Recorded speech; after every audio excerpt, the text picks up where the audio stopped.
የዮናስ ታሪኩ የሚጀምረው የእግዚአብሔር ድምፅ ወደ አማቴ ልጅ ወደ ዮናስ በመጣ ጊዜ ነው። እግዚአብሔርም አለው፣ ተነስተ ወደዚያች ወደ ታላቂቱ ከተማ ወደ ነነዌ ሂድ፣ ክፋታቸው በፊቴ ወጥቷልና በእርሷ ላይ ስበክ። ነገር ግን ዮናስ የእግዚአብሔርን ጥሪ ከመታዘዝ ይልቅ መሸሽን መረጠ።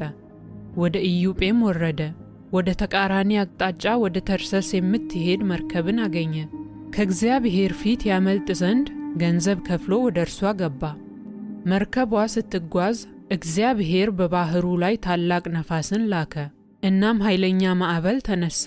መርከቧ ልትሰበር ቀረበች። መርከበኞችም በጣም ፈሩ።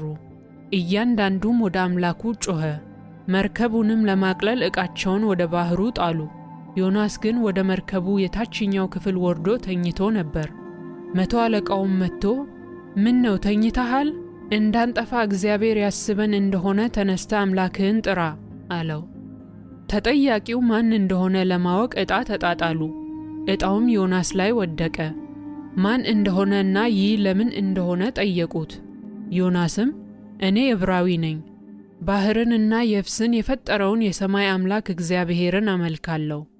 እነዚህም ሰዎች ከእግዚአብሔር ፊት እንደኮበለለ ስለነገራቸው አውቀዋልና በጣም ፈሩ። እናም ማዕበሉ እንዲረጋጋ ወደ ባህሩ እንዲጥሉ ታዘዛቸው።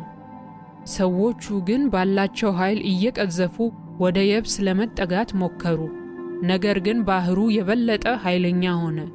በመጨረሻም እግዚአብሔር ሆይ እባክህ በዚህ ሰው ነፍስ ምክንያት አታጥፋን፣ የዚህ ንጹሕ ሰው ደምም በእኛ ላይ አይሁን ብለው ወደ እግዚአብሔር ጮኹ። ከዚያም ዮናስን ይዘው ወደ ባህሩ ጣሉት። ባህሩም ጸጥ አለ። መርከበኞችም እግዚአብሔርን እጅግ ፈሩ። ለእግዚአብሔርም መሥዋዕትን አቀረቡ፣ ለእርሱም ስእለትን ተሳሉ። እግዚአብሔርም ዮናስን የሚውጠው ታላቅ ዓሣ አዘጋጅቶ ነበር። ዮናስ በዓሣው ሆድ ውስጥ 3 ቀንና 3 ሌሊት ቆየ። ዮናስ ከዓሣው ውስጥ ሆኖ ወደ እግዚአብሔር ጸለየ። ተጨንቄ ሳለሁ ወደ እግዚአብሔር ተጣራሁ፣ እርሱም መለሰልኝ። ከመቃብሩም ጥልቅ እርዳታን ፈልጌ ተጣራሁ፣ አንተም ጩኸቴን ሰማ እያለ ጸለየ። ከዮናስ ጸሎት በኋላ እግዚአብሔር ዓሣውን ተናገረ እና ዮናስን በደረቅ ምድር ላይ ተፋው። የእግዚአብሔርም ቃል ሁለተኛ ጊዜ ወደ ዮናስ እንዲህ ሲል መጣ። ተነስተ ወደዚያች ወደ ታላቂቱ ከተማ ወደ ነነዌ ሂድ፣ የምነግርህንም መልእክት ስበክላት። በዚህ ጊዜ ዮናስ ታዘዘ፣ ወደ ነነዌም ተጓዘ። ነነዌ በ40 ቀን ውስጥ ትገለበጣለች ብሎ አወጀ። የነነዌ ሰዎች እግዚአብሔርን አመኑ፣ ጾምም አወጁ። ሁሉም ከታላቁ እስከ ታናሹ ድረስ ማቅ ለበሰ።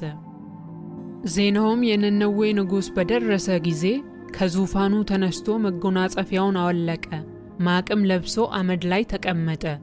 ንጉሡም ማንም ሰው ወይም እንስሳ እንዳይበላና እንዳይጠጣ፣ ነገር ግን ማቅ ለብሰው ወደ እግዚአብሔር ብርቱ ጩኸት እንዲያደርጉ አዘዘ። ሁሉም ከክፉ መንገዳቸውና ከግፍ እንዲመለሱ አዘዘ። ንጉሡም እኛ እንዳንጠፋ እግዚአብሔር ይራራ እንደሆነ ከጽኑ ቁጣውም ይመለስ እንደሆነ ማን ያውቃል አለ። እግዚአብሔርም ምን እንዳደረጉና ከክፉ መንገዳቸው እንዴት እንደተመለሱ ባየ ጊዜ ራራላቸው። በእነርሱም ላይ ሊያመጣ ያሰበውን ጥፋት አላመጣባቸውም። ዮናስ ግን ፈጽሞ አልተደሰተም፣ ተቆጣ። ወደ እግዚአብሔርም እንዲህ ብሎ ጸለየ።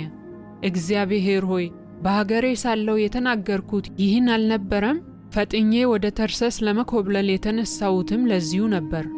አንተ ቸርና ሩሩ፣ ለቁጣ የዘገየህ አምላክ፣ ምሕረትህ የበዛ ጥፋትንም ከማምጣት የምትመለስ እንደሆንክ አውቃለሁ። አሁንም እግዚአብሔር ሆይ ነፍሴን ውሰድ፣ ከመኖር መሞት ይሻለኛልና። ዮናስ ከከተማይቱ ወጥቶ በምስራቅ በኩል ተቀመጠ። የከተማይቱን ሁኔታ ለማየት ይችል ዘንድ መጠለያ አዘጋጀ። እግዚአብሔርም ተክል አበቀለ። የዮናስ ራስ ጥላ እንዲያገኝና ሙቀትም እንዳያስጨንቀው አደረገ። ዮናስ በተክሉ እጅግ ደስ አለው። ነገር ግን በሚቀጥለው ቀን ማለዳ እግዚአብሔር ትል አመጣ። ትሉም ተክሉም በላ፣ ተክሉም ደረቀ። ፀሐይ ስትወጣ እግዚአብሔር የሚያቃጥል የምስራቅ ነፋስ አመጣ። ፀሐዩም የዮናስን ራስ አቃጠለ። እርሱም ደክሞ ተዝለፈለፈ፣ እንደገና ሊሞት ፈለገ። እግዚአብሔርም ዮናስን ስለ ተክሉ ትቆጣ ዘንድ ይገባሃልን አለው። ዮናስም እስክሞት ድረስ መቆጣቴ ተገቢ ነው ሲል መለሰ። እግዚአብሔርም መልሶ ያልደከምክባትን ተክል ራራህለት፣ በሌሊትም ወጣች፣ በሌሊትም ጠፋች። ታዲያ እኔ ከ120,000 የሚበልጡ ሰዎች ቀኝና ግራቸውን የማይለዩ ብዙ እንስሶች ለሚኖሩባት ለታላቋ ከተማ ለነነዌ ማዘን አይገባኝምን? አለው።